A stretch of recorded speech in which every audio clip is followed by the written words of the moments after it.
तनावपूर्ण भाग दौड़ वाली ज़िंदगी में what is the art of living, यानी किस तरीके से आप ज़िंदगी को एक बहुत खूबसूरत तरीके से बिता सकते हैं। तो कुछ चीज़ें तो है जिसमें जैसे खाने पीने का आपको ध्यान रखना चाहिए, कुछ आपकी एक्सरसाइज से कनेक्टेड है और कुछ आपकी मेडिटेशन से भी कनेक्टेड हैं, जो मैं आज आपको बात बताऊंगी।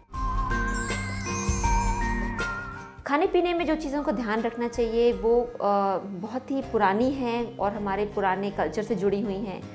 मिसाल के तौर पे ईट फ्रेश, यानी कि जो भी आप खाते हैं वो बासी नहीं होना चाहिए, फ्रेश होना चाहिए।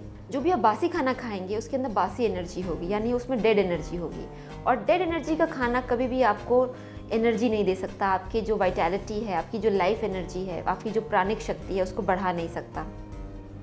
तो पुराने ज़माने का मानना है कि जो खाना आप खाएं उसकी अपनी प्राणिक एनर्जी हाई होनी चाहिए, और वो प्राणिक एनर्जी बासी खाने में नहीं होती, फ्रेश खाने में होती है। तो मेरा जो इशारा है वो पैक्ड फूड की तरफ है।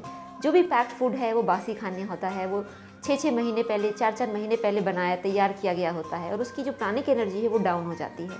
तो इस सब खानों से आपको आपकी जो लाइफ एनर्जी है वो नहीं मिलेगी। तो खाने में कुछ चीज़ों का ध्यान रखना चाहिए। एक तो बासी खाना ना हो, फ्रेश खाना हो। दूसरी चीज़ है खाने के अंदर नेचुरल फाइबर हो। कई बार लोग पूरे दिन कुछ नहीं खाते और रात के समय बहुत सारा खूब खा लेते हैं क्योंकि भूख तेज़ लगी होती है। तो पूरे दिन थोड़ा थोड़ा खाते रहिए, क्योंकि आपका जो मेटाबॉलिज्म है वरना वो बिगड़ जाएगा। और शहर में लोग रहने वाले जो लोग हैं उनका कई बार मेटाबॉलिज्म ही बिगड़ जाता है, क्योंकि वो पूरे दिन भूखे रहते हैं, फिर शाम को ही एक टाइम बैठ के खाना खाते हैं तसल्ली से। तो थोड़ा थोड़ा खाइए। अगर पूरा खाना भी नहीं खा सकते तो कुछ जैसे नमकीन चना है, या जैसे मूंगफली है, या मुरमुरा है, या जैसे लस्सी है, या कुछ मतलब फल है, ये कुछ ना कुछ खाते रहें दिन भर, ताकि पेट खाली ना रहे, वरना पेट में एसिडिटी होगी, गैस होगी, सर में दर्द होगा। एक्सरसाइज में हमारे पास समय नहीं होता है और हम भागते रहते हैं, तो कोशिश करें एक तो कुछ एक्सरसाइज अपने दिनचर्या में ही आप ढाल लें। जैसे फॉर एग्जांपल आप एक ऑफिस से दूसरे ऑफिस जा रहे हैं तो कोशिश करें सीढ़ियाँ चढ़ें, लिफ्ट ना लें। अगर स्पेशली अगर 1 या 2 मंजिल आपको चढ़ना है, ऑफकोर्स 6 मंजिल चलना है तो कुछ तो लिफ्ट लेनी पड़ेगी और कुछ आप चढ़ने की कोशिश कीजिए।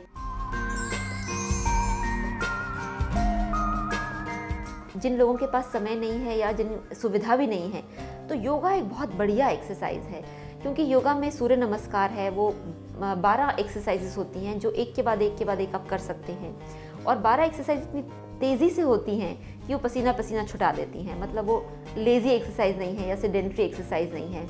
तो ये एक्सरसाइज करने से आपकी एक तो मसल्स, आपकी बोन्स, और साथ में आपकी जो बैक मसल है और जो बैक की जो स्पाइन है वो खूब अच्छी तरह से एक्सरसाइज होती है और एकदम फिट रहती है।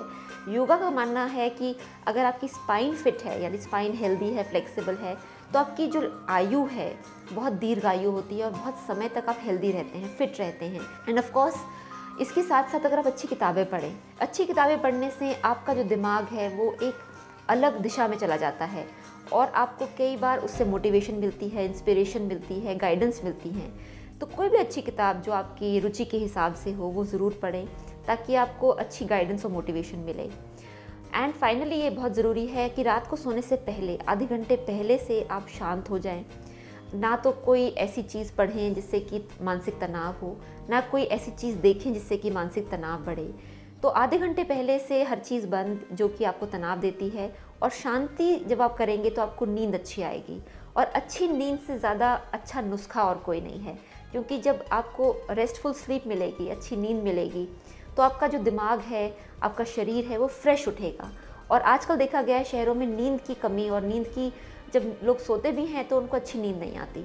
तो ये बहुत ज़रूरी है। एंड ऑफ कोर्स जिस भी रिलीजन से आप बिलीव करते हैं, एक छोटी सी प्रेयर रात को और एक छोटी सी प्रेयर सुबह उठते ही, ये दोनों चीज़ें अगर आप करते रहेंगे तो आप देखेंगे चाहे कितनी भी डिफ़िकल्ट सिचुएशन हो, आप उससे निकल पाएंगे। आपका दिमाग आपको सही रास्ते से आपको गाइड करेगा और आपका बॉडी आपको साथ देगा। सो ये है आर्ट ऑफ लिविंग।